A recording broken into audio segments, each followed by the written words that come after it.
El Renacimiento comenzó en Italia y fue un periodo de reactivación científico y tecnológico, una época del hombre universal, preocupado por la teoría y la práctica, por la capacidad de crear, pensar y construir, como hizo Brunelleschi, quien ideó la cúpula de la Catedral de Florencia y las máquinas para construirla, o Alberti, que diseñó los artefactos necesarios para elevar los grandes bloques de piedra hasta el lugar de su emplazamiento, y además se ocupó de proyectar el suministro de agua a los núcleos urbanos. Son artistas que se interesaron por las máquinas y a esto contribuyó el redescubrimiento y difusión de la obra de Vitruvio, el teórico de época romana creado por Leonardo da Vinci. Este movimiento, nacido en Italia, se extendería por toda Europa a lo largo del siglo XV. Casi todos los primeros ingenieros renacentistas italianos fueron ingenieros militares dedicados a concebir y manejar los artefactos bélicos desarrollados en la época, y su principal tarea civil fue la fortificación. El trabajo del ingeniero renacentista estaba orientado sobre todo hacia la arquitectura y la ingeniería militar. Es en esta época cuando se inicia la separación entre ingenieros y arquitectos, asignándose al primero la concepción del edificio y al segundo la composición de las máquinas para el proceso de construcción, y con el tiempo el cálculo de las correspondientes estructuras. En todas las obras públicas, militares y civiles, el ingeniero asumirá todas las responsabilidades. Durante los siglos XV y XVI tienen también lugar desarrollos importantes en la dinámica moderna que permiten abandonar los postulados de Aristóteles, que se habían estado utilizando prácticamente hasta entonces y que quedaban obsoletos. Ingenieros más famosos de la época. Florencia tuvo el más famoso ingeniero de todos los tiempos. Pocas veces ha sido bendecido el mundo con un genio como Leonardo da Vinci, 1452 a 1519. Anticipó muchos adelantos del futuro, por nombrar algunos: la máquina de vapor, la ametralladora, la cámara oscura, el submarino y el helicóptero, pero es probable que tuvieran poca influencia en el pensamiento de la ingeniería de su tiempo. Sus investigaciones eran una mezcolanza no publicada de pensamientos e ilustraciones. Era un investigador impulsivo y jamás resumía su investigación para beneficio de otros a través de la publicación.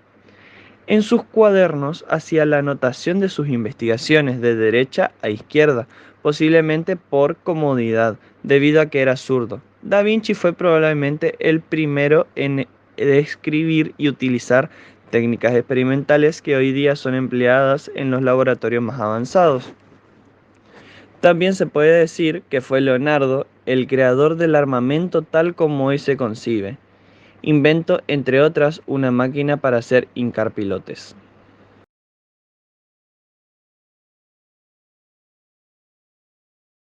Las monarquías absolutas europeas de los siglos XVII y XVIII emprendieron una gran reforma de las comunicaciones y de lo que hoy en día se llamarían obras públicas: las carreteras, los canales de navegación, los puertos, las presas y canales de regadío. Se fomentaron como medio de mejorar el comercio.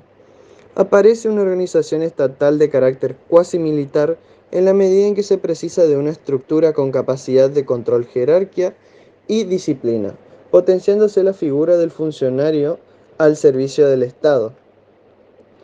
Antes de mediados del siglo XVIII, los trabajadores de construcción a gran escala se ponían en manos de los ingenieros militares.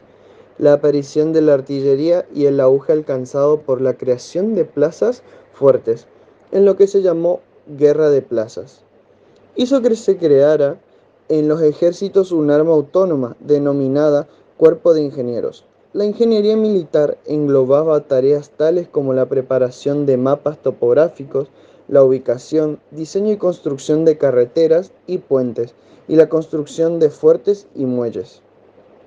Sin embargo, en el siglo XVIII se empezó a utilizar el término de ingeniería civil o de caminos para designar a los trabajos de ingeniería efectuados con propósitos no militares. En el siglo XVI, Enrique IV creó la oficina del Grand Boyer de France para supervisar y diseñar la red de caminos. de Francia en el año 1691, Leonardo XIV, propició el impulso de un cuerpo técnico con formación específica, especialmente dirigido a la construcción de fortificaciones, les officius de génie. A la postre se emplearían en diversas aplicaciones civiles. Pronto se evidencia la necesidad de una formación específica para estos funcionarios y para el cuerpo de ingenieros militares. En 1672 se crea una escuela para constructores de barcos en Nantes. Existe además una tradición de formación de artesanos con escuelas religiosas como los jesuitas o la escuela de Rouen en 1706. Con la llegada de los Borbones a España, Felipe V pretendió crear un cuerpo tal como había hecho en Francia Vauban. Para ello encargó en 1709 al teniente general Próspero de Verdun la organización de un cuerpo de ingenieros. Esta época marca cierto resurgimiento que llega a su máximo nivel bajo la política absolutista de Carlos III. Durante el siglo XVIII se acomete en España de forma más o menos sistemática la conservación de la red de caminos e incluso se inician nuevos trazados. Es en esta época cuando se establecen las bases de la estructura de comunicación con 6 radios que tienen como origen Madrid. A finales del siglo XVIII se produce la segregación del cuerpo de ingenieros militares del grupo de ingenieros que estaban ya dedicados a las obras civiles.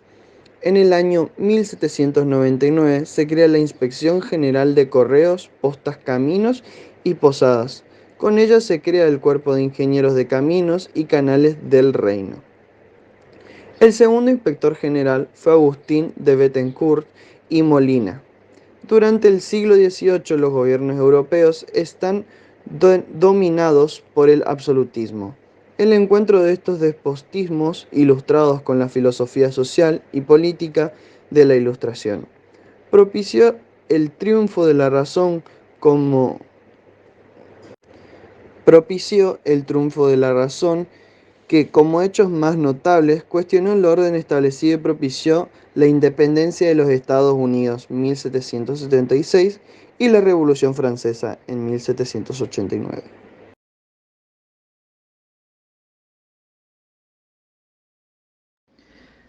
La revolución industrial fue un proceso de profundas transformaciones económicas, sociales, culturales y tecnológicas, que se desarrolló entre 1760 y 1840 y tuvo su origen en Inglaterra.